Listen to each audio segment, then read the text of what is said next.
आज की कहानी नाग और चींटिया की।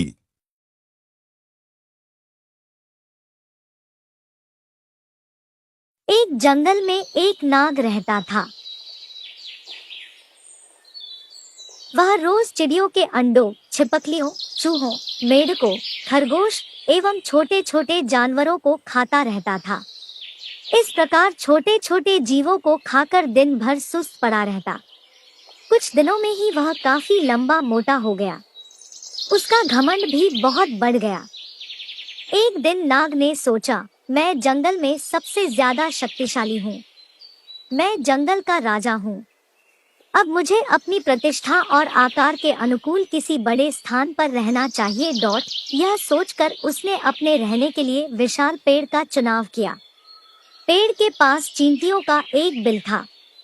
वहाँ ढेर सारे मिट्टी के छोटे छोटे कण जमा थे। नाग ने कहा, यह बवाल मुझे पसंद नहीं। यह गंदगी यहाँ नहीं रहनी चाहिए। वह गुस्से से बिल के पास गया और उसने चींटियों से कहा, मैं नागराज हूँ, इस जंगल का राजा। मैं आदेश देता हूँ कि जल्द से जल्द इस कूड़े को यहाँ से हटाओ और चलती बनो। नागराज को देखकर अन्य जानवर थर-थर कांपने लगे, पर नन्ही चींटियों पर उसकी धौंस का कोई असर नहीं पड़ा। अब नाग का गुस्सा बहुत बढ़ गया। उसने अपनी पूंछ से बिल पर कोड़े की तरह जोर से प्रहार किया। इससे चींटियों को बहुत क्रोध आया। क्षण भर में 1000 चींटियां बिल से निकलकर बाहर आ गई। वे नाग के शरीर पर चढ़कर उसे काटने लगी। नागराज को लगा जैसे उसके शरीर में एक साथ हजारों कांटे चुभ रहे हों। वह असह्य वेदना से विह्वल हो उठा। असंख्य चींटियों से वह घिर गया था।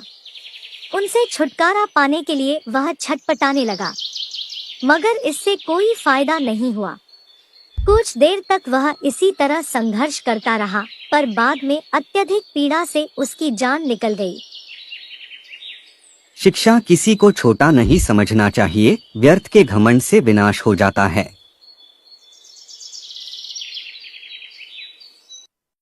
कहानी पसंद आए तो लाइक, शेयर और सब्सक्राइब जरूर करें।